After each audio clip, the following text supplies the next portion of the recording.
Hello friends, and welcome back to the Mothership. Today we are smoking up these absolutely incredible looking Maple Bourbon beef back ribs.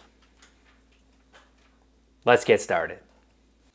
Now what are beef back ribs? Well, beef back ribs are what they sound like. They come from the back section of the cow, and unlike the plate ribs, which I have a video I'll link in a card above, which come from around here, the brisket area, the back ribs are usually smaller. They usually come in like a slab like you get pork ribs, and sometimes there's a lot less meat on them.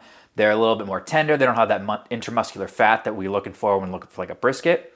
But they do have one thing going for them, and that is price.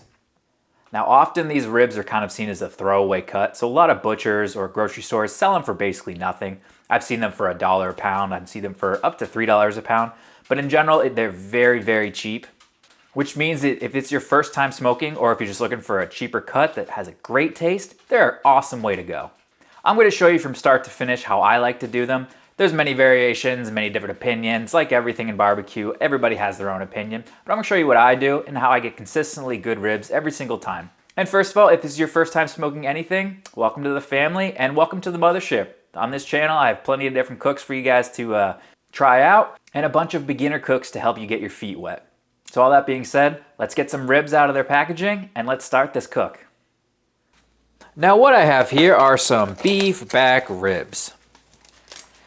And what you're gonna find with beef back ribs is because it's such a cheaper cut, you're gonna find a whole bunch of shenanigans on the way they trim these suckers. You're gonna find extremely small end bones like this one right here. And you're gonna find some hack jobs all over the place. But you know what? For the cost that they're charging us, you can't really complain too much. So the first thing that we want to do is really trim them up a bit. If there's anything funky on them, we want to take that off. So on these, I'm looking for any hard fat that looks funky. Honestly, these aren't too bad. I might trim these up a little bit right in here. You can see a little bit of, a little bit of fat I want to take off, but nothing too crazy. Take this off. Take this off. Obviously, when you're looking to buy these in the store, you're looking for ones with the most amount of meat on them. But for the price and the fact that these are quite often overlooked and they're kind of just seen as basically trash cuts, even today in 2023, these are looked at as trash cuts, you're going to find that your pickings are quite often very slim. And for the cost they're charging you, I guess we can't complain too much. But basically, I want to take up any crazy hard fat. Now on the back, this is one of those points where people have their own preferences. Basically the same way with pork ribs, or really with any ribs at all. There is a membrane on the back of these bones. And the same way I do with my plate ribs, I leave them on for beef ribs. It actually holds everything together pretty well. Whereas with pork ribs, taking the membrane off doesn't affect the ability to have everything stay together, but it really does impact that mouthfeel. So I usually take them off with pork. With beef, I'm not even gonna bother. If you did want to take them off, you would insert like a butter knife in between them right here and then kind of pull them up. But it's a lot of effort for not a lot of reward, in my opinion. In general, these are actually looking pretty good. There's not a ton of hard fat on here. The meat amount is not amazing, but this is with the cut. This is kind of what you're gonna get. So I've taken off a little bit of hard fat that I don't want to try and cook. In general, everything looks okay. Now when we are seasoning beef ribs, or really any ribs or any meat, I like to salt my meat first, get all the salt in there, and then, since I make my own dry rubs, then dry rub them down. At this point in the video, if you want to use commercial rubs, you should skip forward and ignore what I'm about to tell you. But if you want to follow along with what I am doing, we are going to salt our meat first. We're going to put it into the fridge, and we are going to let the salt be absorbed, and then we can go ham with our homemade rubs. What that's going to do is ensure that you have the salt on your meat and to the amount that you would like, and it allows your bark creation, I think, to be better, because when you're doing a bark, you're not creating a bark off of salt. Salt's going to get pulled into the meat. That's kind of what we want it to do. Your bark is going to get created with your peppers, your garlic, everything you put on other than the salt. Salt's going to get absorbed. Everything else creates your bark. So if we're looking for good bark formation, you really should put your salt on first, let it absorb, and then come back to do the rest of your seasonings. Again, You do you. If you want to use a commercial rub, skip ahead and pick up with me afterwards. But for those of you sticking around, we are going to use a ratio of a half a teaspoon per pound of meat. Now these are 4 pounds total. However, that does include bone. So in general, I kind of take about 50-50. So I think maybe if we have 4 pounds of ribs, we probably have about 2 pounds of meat, give or take. So what I'm going to do is take a half teaspoon per pound of meat, 2 pounds of meat. That means 1 teaspoon of kosher salt. That's important, make sure you're using kosher salt. And maybe a little bit more, but what we're gonna do is take that and just sprinkle it on.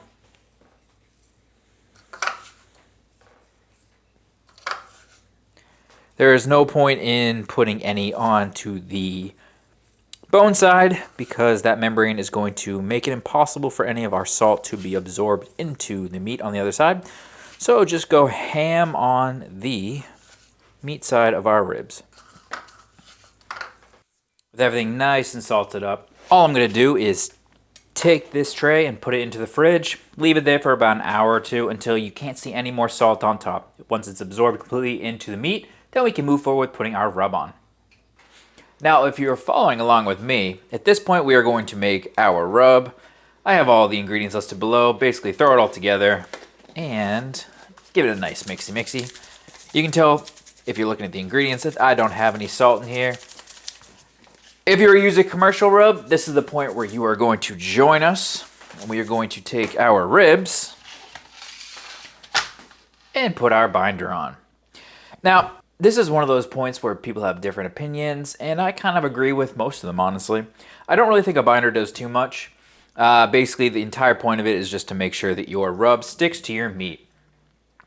Now, some people swear by something like yellow mustard. Some people swear by just some water, some like olive oil, some like mayonnaise, apple cider vinegar. There's a whole bunch of things you can do. I am going to just go with yellow mustard, but you know what? A little bit of water would probably work. Honestly, just about anything would probably work. I don't want to go with anything too sweet because that might burn a bit. I don't really like to go with olive oil because I feel like that might also allow a bit of burning. Yellow mustard, none of the flavor actually is going to seep through. It's just tacky, which means that your rub is going to stick to the meat, and that's really the only reason I take it. It's not going to taste like mustard. It does give a little bit of color, but I think that all goes away also towards the end. So I'm just going to get some yellow mustard on here.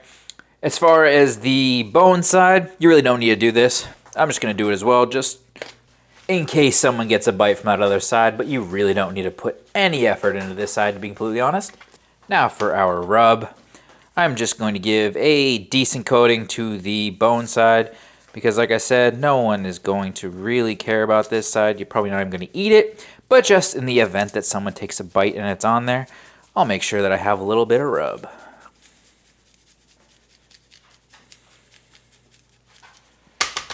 Pat it down, and now we go to the meat side, which is what we need to focus on. Now, since we have already gone and put all of our salt on, you can really go as hard as you want, especially if you're using my coffee rub. There's really no coffee flavor to it, and you can see there's a little bit of chocolate. There's really no chocolate flavor to it. These are just flavors that are going to enhance the savoriness of the rub. And then if you're going to continue with me to the very end, the sweetness that we add towards the end is really going to bring this dish together. But this coffee makes for a good savory baseline. There's not as much surface area on here as there is with like a brisket or a pork butt, but there's enough where it deserves a little bit of effort. Now, rub is a misnomer. We don't ever really rub. We just kind of pat it in. And that looks pretty good to me, guys. So the next step I'm going to do is take this and put it back in the fridge. And I'm going to wait till tomorrow to actually run these. Now, you could actually just throw them onto the pit right now, but I'm going to let them sit overnight, let that salt continue to go in through the meat, let everything just kind of set and get nice and firm on there, and then it's really going to help with our bark. So I'm going to take these, throw them in there overnight, and tomorrow we will actually throw these onto the smoker. Okay, it is the next day. I got our smoker up to temperature at 225 degrees, and I put our ribs on. I'm going to run them just like this for a couple hours, let a bunch of smoke get on there, before I even begin thinking about starting to spritz them down. So at this point, just put them onto your smoker, and let them run at 225. We'll come back in a couple hours. We are about 3 hours into this cook, and I actually just sprayed everything down. I came out, saw things were looking a little dry. Internal temperature is about 170, 167. So going forward, I'm just going to keep spraying down when things look dry, probably about every 20 minutes to half an hour. And I'm just using hard cider. Sometimes I use a mixture of hard cider and beer. Sometimes I'll add butter in there. Sometimes I'll just do straight water. In this case, I'm just going with a hard cider. Adds a little bit of sugar on there since our rub is not very sweet. However, I'm mostly just keeping it moist, the exterior. If you wanted to add butter in, that would work just fine. But I'm going to add butter in with our glaze, so I think we'll be okay. So at this point, just keep monitoring. Let it keep doing its thing. It's coming along nicely. You'll probably get into that stall area of 165. So still expecting maybe another 2 or 3 hours. But they're ribs. They can always confuse us. Mostly I'm looking at the pullback here. And this is not as much pullback as when they actually be getting close to being eaten. So if you don't have a thermometer, it's not the end of the world. You're looking for a toothpick between these to go in and out nice and smooth. And we'll probably have a decent amount of pullback. Probably about almost an inch on some of these. Either way, let's let it do its thing, and we'll keep monitoring. To make our glaze, I'm going to start with a half stick of butter, melt it down. Then I'm going to add in a 1/4 cup of bourbon, 1/4 cup of maple syrup, some honey, and then get it back onto the burner. Stir it around so that nothing really sticks, and we have a nice liquid to start basting with. A little over 4 hours into our cook. Some spots are starting to hit about 190. Now I'm more just mopping it on there. While our bark has set, I don't want to try and just brush it on. It's more just mopping it on. And an actual mop would be better than this silicone monstrosity. But this is what we have, so this is what we're going to go with. So the butter will actually remain on here. The moisture inside the butter will evaporate. The sugars will be left behind and start to caramel, and we should get a nice glaze. Okay, we are about 5 hours in, and I think we are actually pretty much done. Everything is probing, nice and tender. And then what I like to do for my tests is to get my tongs halfway through, and then do that. That to me means that these are about to completely pull apart. That full 90-degree bend like that. That means that if I go much longer, these are going to stop being held together and they are just going to be fall off the bone. Which, if that's what you're going for, that works. But both of these look pretty good to me. So what you could do is eat them, honestly, right now. Or what I'm going to do is probably take them off, wrap them up in some peach paper, tinfoil works too, and just put them into like a toaster oven to hold temp until I'm actually ready to eat them. But you can see we got some nice pullback on the bones. Everything's looking nice and soft. You could actually wrap them with some more of the apple cider vinegar, some more of our glaze, some straight up sugar. But what I'm going to do is just wrap them as is, and then right before I eat them, I'm going to give them another glaze with our mixture. And I think that'll come out perfect. So I'm going to take these off, wrap them up, and hold them until I'm ready to eat them. And I'll show you what they look like when I pull them out. So I had these beef ribs resting in a toaster oven for about 2 hours. It's beef, so I'm actually not too concerned about letting them rest. As long as you're keeping them at a temperature somewhere around 140, should be perfect. But I figure I should show you guys what we're working with here. So the biggest problem that you're going to get when you're working with beef ribs is the amount of meat that's actually going to be on them. But here, you can see we got a nice smoke ring on top. Obviously the membrane's on the bottom, but a nice smoke ring up top. Looking fantastic. Some great bark. We smell, oh, you can smell that maple and that bourbon. These are going to be delicious. As far as the ribs themselves look, we've got a nice pullback on all of them, about an inch. Looking great. But like all these cooks, what really matters is how they taste. So you know what? Let's give it the old chomp. You know, this is really an underappreciated cut of barbecue. When people talk about ribs, it's almost always St. Louis ribs or baby backs. No one ever talks about the beef ribs. I mean, if they are talking about beef ribs, they're talking about plate ribs. But these back ribs, the price is fantastic. And if you can get some with some meat on them, they really are worth it. Now this coffee rub has a base layer of some nice savoriness, and it's got a really good bark on it. And then we added that maple and that bourbon, adding a bit more sweetness and complexity.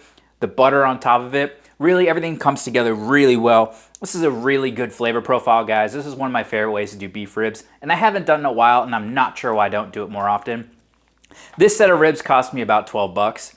So I got 2 racks of ribs for 12 bucks, which is probably on the higher side when it comes to beef back ribs. You can find them much cheaper, especially live not in the Northeast like I do where everything is crazy expensive.